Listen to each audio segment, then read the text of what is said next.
Alam mo ba na ang bawat detalye ng iyong buhay ay bahagi ng perpektong plano ng Diyos? Wala ni isa mang bagay ang nangyayari ng walang dahilan. Mag-isip ka ng sandali, ilang beses mo nang naitanong sa sarili mo kung bakit may mga bagay na nangyayari sa iyong buhay. Marahil ay hinarap mo ang mga hamon na tila imposibleng malampasan o dumaan sa mga sandaling pakiramdam mo'y nawawala ka at walang direksyon. At sa mga ganitong pagkakataon, natural lamang ang magtanong, bakit nangyayari ito sa akin? O kaya, nakikita ba talaga ng Diyos ang pinagdadaanan ko? Ngayon, nais kong ipaalala sa iyo ang isang makapangyarihang katotohanan. Nakikita ng Diyos, alam ng Diyos, at may perpektong plano siya para sa iyong buhay. Ang bawat detalye mula sa kagalakan hanggang sa kahirapan ay bahagi ng mas malaki at mas mataas na layunin na madalas ay hindi natin agad nauunawaan. Paano kung sabihin ko sa iyo na kahit sa pinakamahirap na sandali, ang Diyos ay kumikilos sa likod ng mga eksena, inaayos ang bawat bahagi ng iyong buhay para sa isang bagay na mas higit pa sa iyong iniisip. Ang plano niya ay hindi lamang perpekto, kundi puno rin ng pagmamahal, karunungan at malasakit. Ngunit bago tayo magsimula, nais kong hilingin sa iyo ang isang bagay.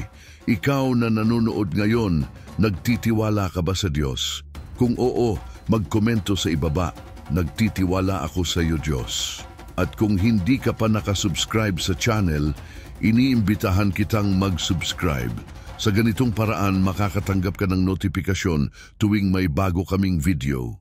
Isa, hindi nagkakamali ang Diyos. Isipin mo ang pagtitiwala sa isang hindi kailanman nagkakamali, na nakikita ang simula, gitna at katapusan ng lahat at palaging gumagawa para sa iyong kabutihan. Iyan ang katotohanan tungkol sa Diyos. Siya ay hindi nagkakamali.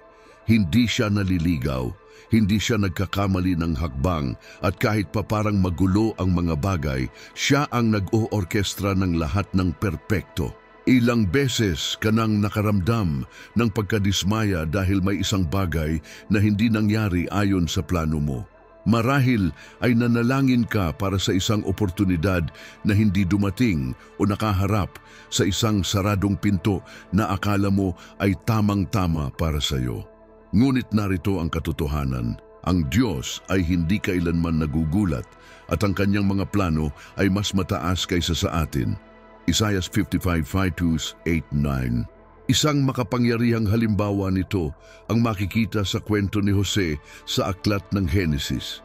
Ibinenta si Jose bilang alipin ng sarili niyang mga kapatid, maling inakusahan ng asawa ni Potifar at nakulong ng maraming taon. Isipin mo ang kanyang naramdaman, pagtataksil, kawalan at kawalang kasagutan sa lahat ng kanyang paghihirap. Ngunit hindi kinalimutan ng Diyos si Jose. Sa halip, kumikilos ang Diyos sa likod ng mga eksena upang gawing mabuti ang masama. Ang kwentong ito ay nagpapaalala sa atin na tinatawag tayo ng Diyos na magtiwala sa Kanya kahit sa mga pinakamahirap na sandali. Kaya nilikha ko ang e-book na Pagtagumpayan ang Pag-aalala, isang 21 araw na pag-aaral sa Biblia, isang makabagong gabay na magdadala sa iyo sa isang araw-araw na paglalakbay na may mga pagninilay, panalangin at praktikal na hakbang upang patatagin ang iyong pananampalataya at mamuhay ng may kapayapaan. Ang link ay nakapirmi sa unang komento. Huwag palampasin ng pagkakataong maranasan ang kapayapaan ng Diyos at baguhin ang iyong espiritual na paglalakbay. Sa tamang panahon, itinaas si Jose sa posisyon ng kapangyarihan sa Ehipto, naging pangalawang pinakamakapangyarihang tao sa kaharian. At bakit? Dahil may mas malaking plano ang Diyos. Ginamit si Jose upang iligtas ang napakaraming buhay sa panahon ng matinding taggutom, kasama na ang kanyang sariling pamilya. Sa Genesis 15:20, sinabi ni Jose sa kanyang mga kapatid, "Ang masama na binalak ninyo laban sa akin ay ginawang mabuti ng Diyos upang maganap ang nangyayari ngayon, ang pagliligtas ng maraming buhay." Ang kwentong ito ay paalala sa atin na ang Diyos ay hindi nagkakamali. Kahit na hindi natin maunawaan ang bakit sa likod ng mga sitwasyon, siya ang may kontrol. Hinuhubog ang bawat detalye para sa ating kabutihan at para sa kanyang kaluwalhatian. Kung ikaw man ay nasa gitna ng mahihirap na sandali ngayon, alalahanin mong hindi ito nasasayang. Ang Diyos ay may ginagawang mas malaki, isang bagay na maaaring hindi mo pa nakikita. Inaayos niya ang bawat bahagi ng iyong buhay dahil siya ay Diyos ng layunin, isang Diyos na hindi kailanman nagkakamali. Magtiwala sa Kanya kahit sa mga araw na tila walang kasiguraduhan ng lahat. Manalig ka na siya ay naghahanda ng pinakamainam para sa iyo tulad ng ginawa niya kay Jose. Sa tamang panahon, makikita mo na ang mga plano ng Diyos ay perpekto at na lagi niyang alam ang kanyang ginagawa. At sa huli, mauunawaan mo na ang tila 100 walang patutunguhan ay sa katotohanan ang tuwid na landas patungo sa layunin ng Diyos para sa iyong buhay. 2, lahat ng bagay ay may dahilan. Natanong mo na ba sa iyong sarili kung bakit nangyayari ang ilang bagay sa iyong buhay? Minsan, hinaharap natin ang mga sitwasyon na napakahirap o hindi inaasahan, kaya madaling isipin na ito'y mga simpleng pagkakataon o maging mga kawalang katarungan. Ngunit ang katotohanan ay, sa plano ng Diyos, walang nangyayari ng walang dahilan. Sinasabi sa atin ng Biblia sa Roma 8:28, nalalaman natin na sa lahat ng mga bagay ay gumagawa ang Diyos para sa kabutihan ng mga umiibig sa Kanya, ng mga tinawag ayon sa Kanyang layunin. Pansinin na hindi sinasabi sa talata ang ilang bagay o ang mabubuting bagay lamang. Sinasabi nito na lahat ng bagay, kasama rito ang mga kagalakan, pati na rin ang mga sandali ng sakit, ang mga hamon, at maging ang mga pagkaantala na nagpapainis sa atin. Ginagamit ng Diyos ang bawat detalye ng ating buhay upang hubugin tayo, palakasin tayo, at dalhin tayo sa lugar na Kanyang inihanda para sa atin. Isipin mo ang isang magaspang na bato na kailangang pakinisin upang maging isang mahalagang hiyas. Ganito rin ang ating buhay. Ang mga hamon ay hindi mga parusa, kundi mga kasangkapan sa kamay ng Diyos upang tayo'y mabago. Alalahanin ang mga pagkakataong naharap mo, ang mga kahirapan sa nakaraan. Noong mga panahong iyon, marahil na itanong mo, bakit ito nangyayari sa akin? O paano ko ito malalampasan? Ngunit ngayon, kung titingnan mo ang nakaraan, makikita mo kung paano ka tinulungan ng mga sitwasyong iyon na lumago, tumibay, at marahil ay mas napalapit pa sa Diyos. Isaalang-alang ang kwento ni David, halimbawa. Bago siya naging hari, hinarap niya ang mga higante, literal at simbolikal. Tumakas siya mula kay Saul, nanirahan sa mga kuweba at naranasan ang pagtanggi. Ngunit lahat ng ito ay bahagi ng mas malawak na plano. Inihahanda ng Diyos si David upang maging isang pinunong ayon sa kanyang puso, isang taong malakas, mapagpakumbaba at nakasalalay sa Panginoon. Ngayon, gusto kong huminto ka saglit at magnilay. Isipin mo ang isang mahirap na sitwasyon na kamakailan mong hinarap. Baka ito'y isang sugat na sariwa pa o baka ito'y isang bagay na napagtagumpayan mo na. Nakikita mo ba ang anumang positibong bagay na nagmula rito? Isang aral, isang kalakasan sa loob mo o maging isang pagkakataon na tumulong sa iba na dumaan din sa parehong bagay. Ang mga sandaling tila walang kahulugan ngayon ay, sa katotohanan, bahagi ng kwento na isinusulat ng Diyos sa iyong buhay. Nakikita niya ang buong larawan habang tayo ay nakakakita lamang ng maliit na bahagi at dahil dito, mahalagang magtiwala sa Kanya. Kaya tandaan, walang nangyayari ng walang dahilan. Ang Diyos ang may kontrol sa bawat detalye at ang lahat ay may layunin. Kahit hindi natin maunawaan, maaari tayong magtiwala na siya ay kumikilos para sa ating kabutihan.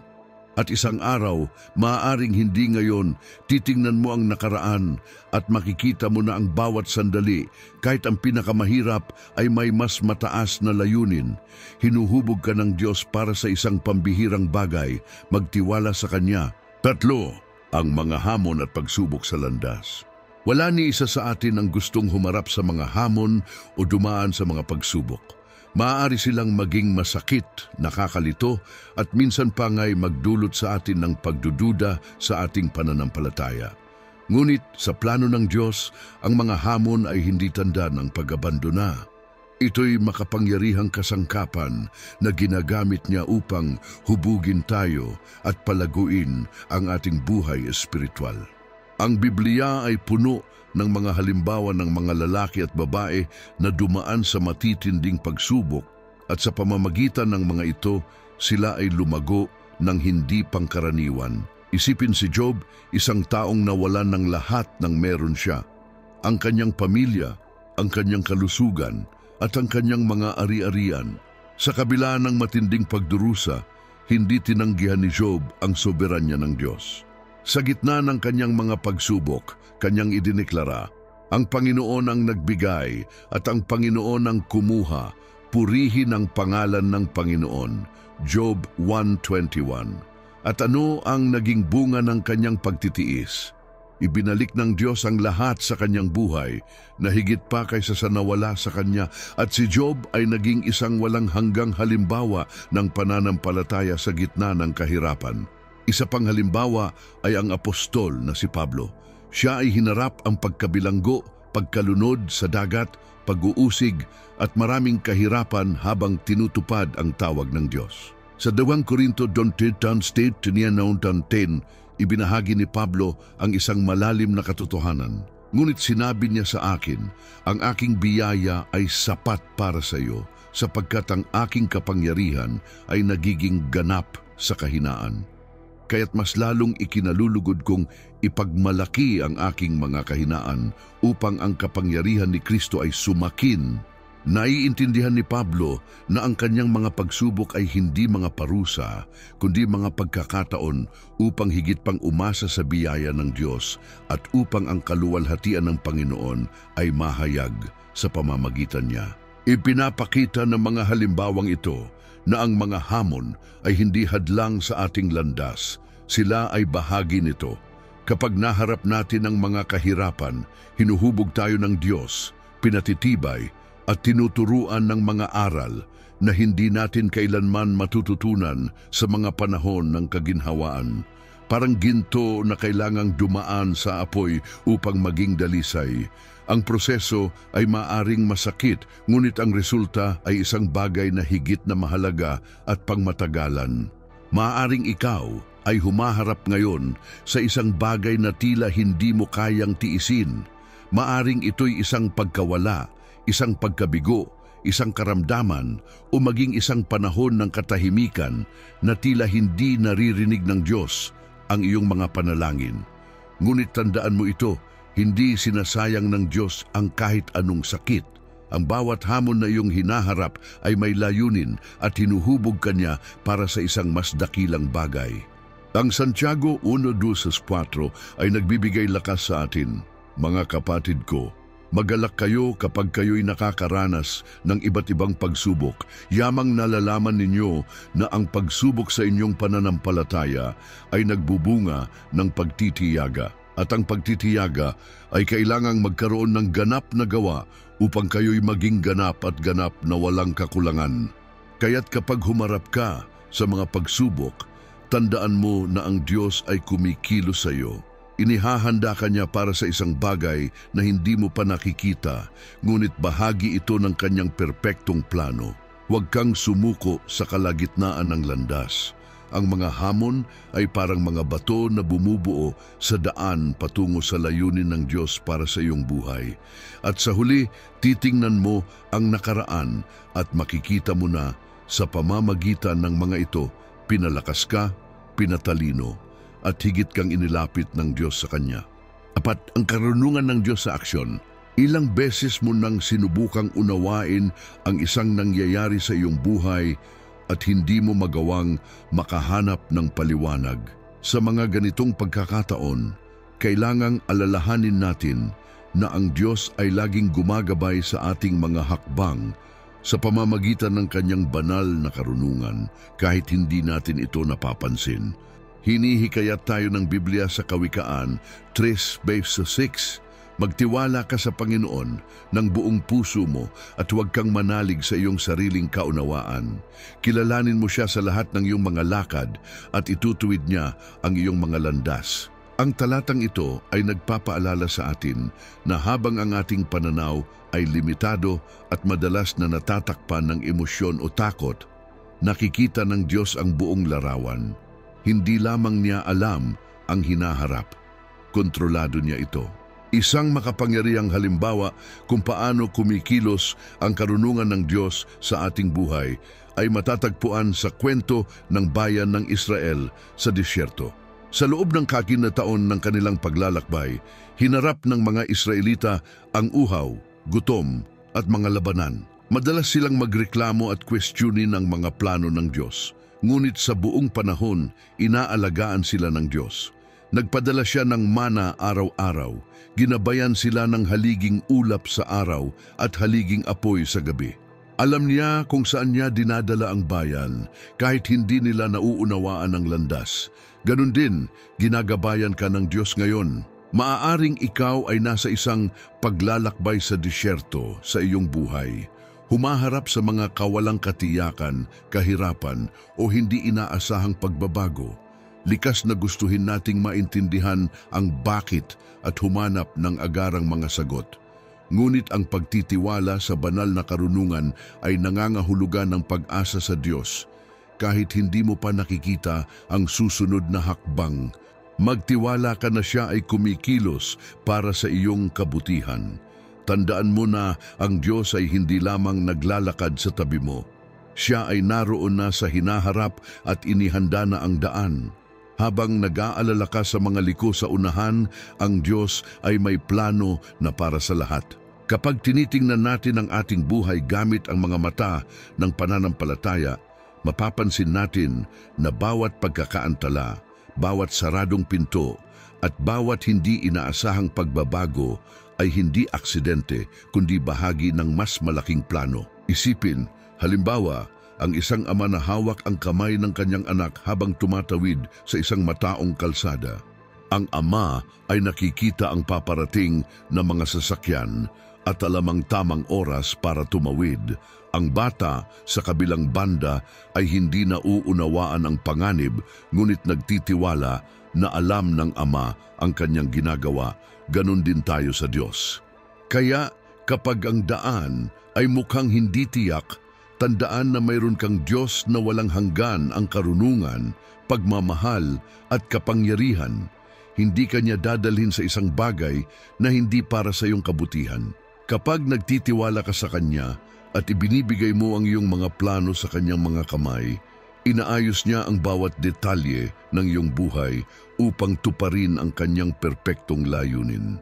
Kaya ang tanong ko para sa iyo ay ito: handa ka bang bitawan ng kontrol at hayaan ng Diyos na manguna?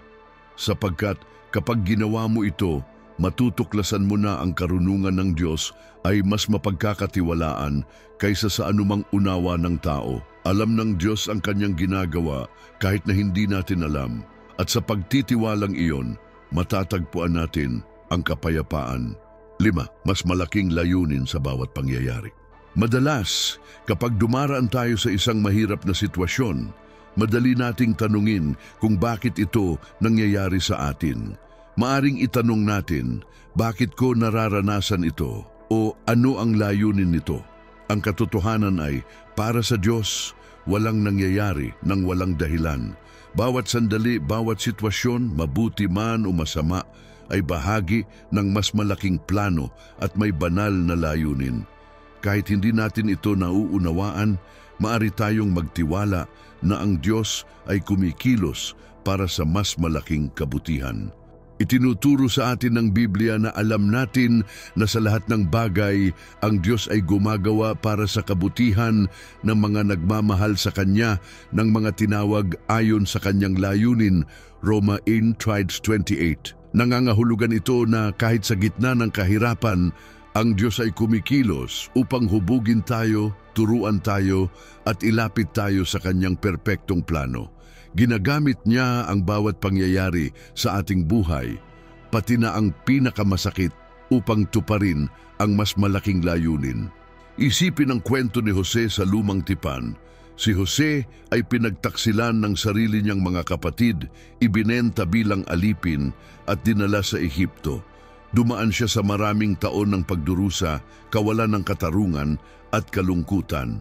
Ngunit kapag tiningnan natin ang sitwasyon mula sa pananaw ng Diyos, makikita natin na bawat hakbang sa Kanyang paglalakbay ay bahagi ng plano ng Diyos upang iligtas hindi lamang ang Kanyang pamilya, kundi ang buong bansa.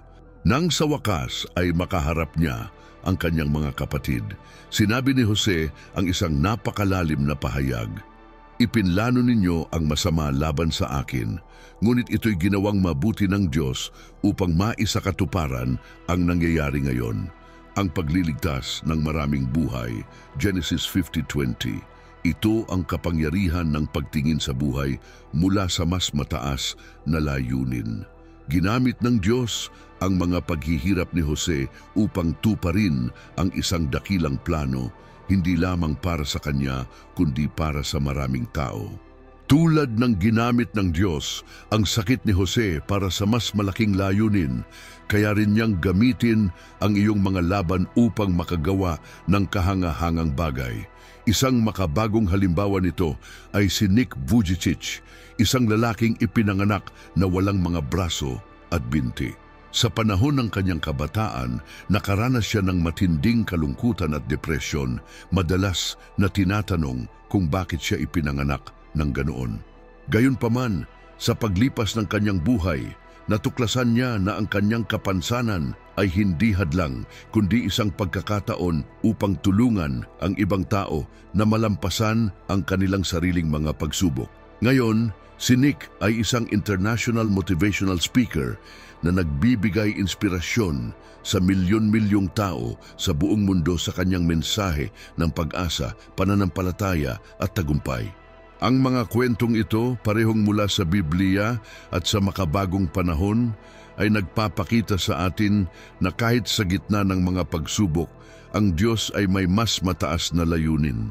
Maaaring ikaw ay dumaraan sa isang mahirap na sitwasyon ngayon at nagtatanong kung bakit ito nangyayari. Maaaring ito ay dahil sa isang nasirang relasyon, isang pagkawala, isang kabiguan o kahit isang karamdaman. Ngunit tandaan, ang Diyos ay may kontrol at kung hahanapin mo ang kanyang gabay, ipapakita niya sa iyo ang mas mataas na layunin ng karanasang ito. Sa Isaiah 55:8-9, pinaaalalahanan tayo ng Diyos, sapagkat ang aking mga pag-iisip ay hindi ninyo mga pag-iisip, at ang inyong mga daan ay hindi aking mga daan. Kung paanong ang langit ay mas mataas kaysa sa lupa, gayon din ang aking mga daan ay mas mataas kaysa sa inyong mga daan, at ang aking mga pag-iisip kaysa sa inyong mga pag-iisip. Ano ang ibig sabihin nito? Na bagamat limitado ang ating pananaw, nakikita ng Diyos ang lahat ng malinaw at may perpektong plano para sa ating buhay. Gusto kong hikayatin ka na tingnan ang iyong kasalukuyang sitwasyon at itanong sa Diyos, ano ang mas mataas na layunin na nais mong ipatupad sa pamamagitan nito? Huwag kang panghinaan ng loob, huwag mawalan ng pag-asa. Kahit hindi mo maunawaan ang mga nangyayari, magtiwala ka na ang Diyos ay kumikilos para sa iyong kabutihan at para sa katuparan ng kanyang plano. Tandaan mo, ginagawa ng Diyos ang lahat ng bagay sa kanyang tamang panahon at hindi siya kailanman nahuhuli. Kaya sa pagharap sa mga hamon, tingnan mo ang mga ito hindi bilang mga balakid kundi bilang mga pagkakataon para sa paglago at pagbabago. Hinuhubog ka ng Diyos para sa mas malaki at mas dakilang layunin. At habang hinahanap mo ang kanyang layunin sa bawat sitwasyon, makikita mo ang kagandahan kung paano niya ginagamit ang bawat sandali ng iyong buhay upang dalhin ka sa isang hinaharap na higit pa sa iyong inaasahan. 6, ang kapangyarihan ng Diyos.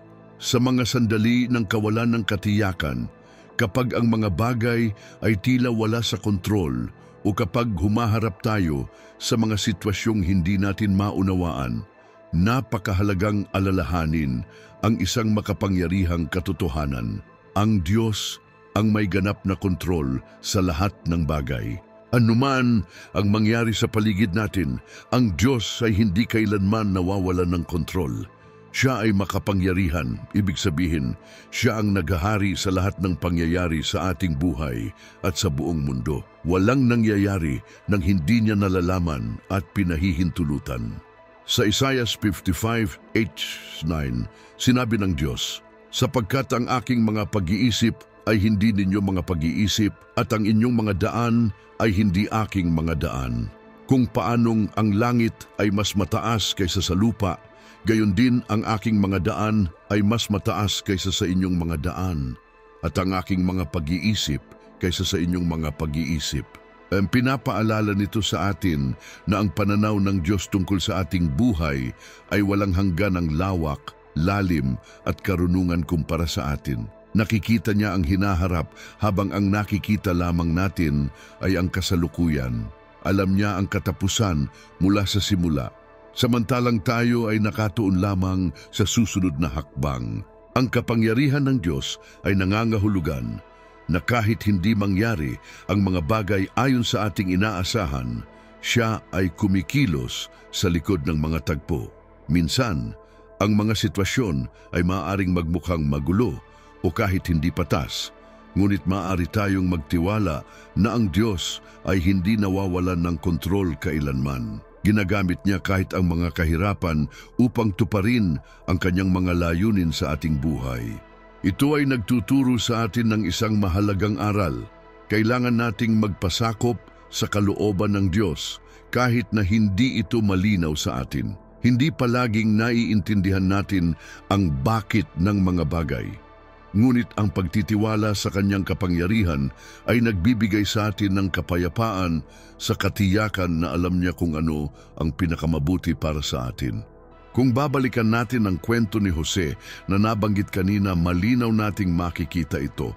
Si Jose ay dumaan sa mga pagtataksil, pagkakakulong, kawalan ng katarungan at pagdurusa, ngunit nagtiwala siya sa kontrol ng Diyos sa kanyang buhay. Nang balikan niya ang lahat, nakita niya na bagamat hindi niya naintindihan ang mga dahilan noong panahong iyon, inihahanda pala siya ng Diyos upang iligtas ang maraming tao, kabilang na ang kanyang sariling pamilya. Genesis 50:20.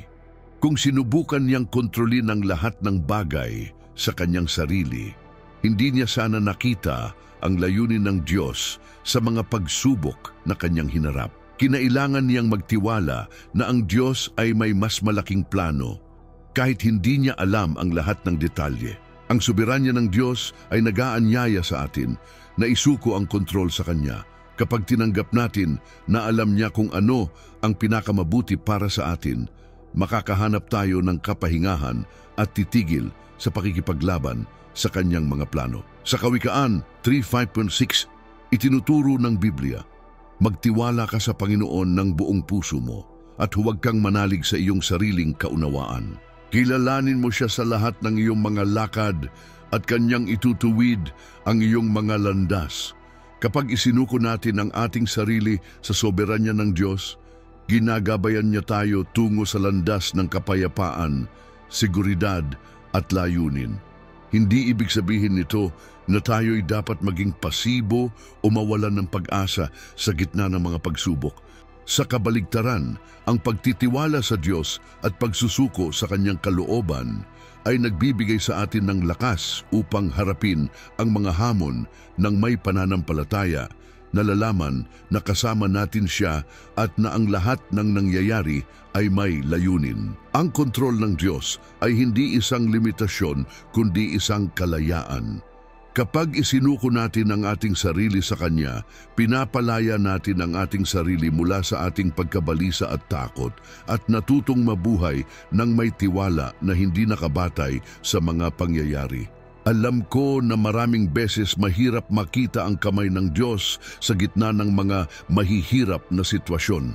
Kapag tayo'y nasa gitna ng bagyo, maaaring pakiramdam natin na Siya ay malayo o hindi nagmamalasakit. Ngunit tandaan mo, hindi tayo kailanman iniiwan ng Diyos. Siya ay soberano at ang Kanyang kalooban ay palaging mabuti, perpekto at kaaya-aya. Roma 2:12. Kahit na hindi natin makita ang landas, maaari tayong magtiwala na Siya ang gumagabay sa atin. Kaya sa halip na labanan ng mga plano ng Diyos, yakapin ang Kanyang soberanya. Isuko ang sarili sa Kanyang kalooban na lalaman na sa huli Siya ay gumagawa para sa iyo at sa pamamagitan mo. Ang pagtitiwala sa Diyos ang nagbibigay sa atin ng lakas upang magpatuloy kahit sa mga sandaling ang hinaharap ay tila hindi tiyak. Ang Diyos ang may kontrol at Siya ay hindi kailanman nabibigo. 7. Mensahe ng pag-asa. Sa kabuuan ng mensaheng ito, ating tinalakay ang mahalagang ideya na ang Diyos ay may perpektong plano para sa ating mga buhay. Ginagabayan Niya tayo ng may pagmamahal, karunungan at pag-aalaga kahit sa mga sandali na hindi natin nauunawaan ang mga dahilan sa likod ng ating mga pinagdaraanan. Ang pagtitiwala sa Diyos ang susi na nagbibigay sa atin ng kapayapaan na nagmumula sa katiyakang Siya ang may ganap na kontrol. Mahalagang tandaan na ang pagtitiwala sa plano ng Diyos ay hindi nangangahulugan na magiging madali ang lahat o na palagi nating mauunawaan ang mga nangyayari. Ngunit nangangahulugan ito na kapag isinuko natin ang ating mga buhay sa Kanyang mga kamay, makakahanap tayo ng mas mataas na layunin para sa bawat sandali, bawat hamon at bawat tagumpay. Nagbibigay ito sa atin ng kapayapaan at layunin dahil alam nating hindi tayo nag-iisa at ang lahat ng ating pinagdaraanan ay may walang hanggang kahulugan. Kapag binalikan natin ang mga gawa ng Diyos sa ating mga buhay, madalas nating makikita na ginagamit Niya ang pinakamahihirap na sitwasyon upang hubugin tayo, palakasin tayo at ihanda tayo para sa mga darating na bagay. Ang bawat hamon ay isang pagkakataon upang lumago, matuto at lalong mapalapit sa Diyos. Ang maaaring magmukhang pagkawala o hadlang ay maaaring ang mismong daan na inihanda ng Diyos para sa ating ikabubuti. Ang buhay ay maaaring magdala sa atin ng mga sorpresa na hindi natin inaasahan. Ngunit ang mabuting balita ay kahit sa mga hindi inaasahang pangyayari, ang Diyos ay laging kasama natin. Hindi Niya tayo iniiwan at ang Kanyang plano para sa ating buhay ay walang pagkakamali at puno ng pagmamahal. Ang Diyos ay hindi nagkakamali. Wala Siyang ginagawa ng walang dahilan. Kapag binalikan natin ang nakaraan, makikita natin na ang mga pangyayari sa ating buhay, kahit ang pinakamahirap, ay bahagi ng isang banal na plano na nagdadala sa atin sa mas mataas at mas mabuting layunin kaysa sa kaya nating isipin. Ngayon, nais kitang anyayahan na magmuni-muni ng kaunti tungkol sa iyong buhay. Paano mo nakikita ang kilos ng Diyos sa iyong mga kalagayan? Aling mga sandali sa iyong paglalakbay ang nagturo sa iyo na may mas dakilang plano kahit hindi mo ito lubos na naintindihan sa panahon na iyon. Marahil ito na ang tamang oras upang huminto sandali at kilalanin kung paanong ginabayan ng Diyos ang iyong mga hakbang. Sa huli, nais kong mag-iwan ng panawagan sa pagkilos. Ngayon, ipagkatiwala mo ang iyong mga alalahanin sa Diyos. Anuman ang iyong pinagdaraanan sa sandaling ito, alam Niya ng eksakto kung nasaan ka at kung ano ang iyong kailangan. Magtiwala sa Kanyang perpektong plano para sa iyo kahit hindi ito malinaw sa ngayon. Sa paggawa nito, makakahanap ka ng kapayapaan sapagkat malalaman mong ikaw ay nasa mga kamay ng tagapaglikha ng sansinukob na nagmamalasakit sa bawat hakbang na iyong tinatahak. Tandaan mo, hindi ka nag-iisa. Ang Diyos ay kumikilos sa iyong buhay sa mga paraang maaaring hindi mo pa nakikita ngayon. Ngunit sa tamang panahon, makikita mo ang kanyang plano na magbubukas ng perpekto at kamangha-mangha. Magtiwala ka sa kanya at sa tamang panahon, makikita mo ang kagandahan ng landas na inihanda niya para sa iyo. Ang Diyos ay may perpektong plano para sa iyong buhay at hindi siya kailanman susuko sa iyo. Ipagkatiwala mo ngayon ang iyong mga takot, mga pagkabalisa at mga pagdududa sa kanyang mga kamay at magtiwala sa kanyang soberanya. Siya ang may kontrol at kasama niya makararating ka ng mas malayo kaysa sa iyong inaakala. Pagpalain nawa ng Diyos ang iyong paglalakbay at naway palagi kang magtiwala ng buo sa kanyang perpektong plano para sa iyong buhay.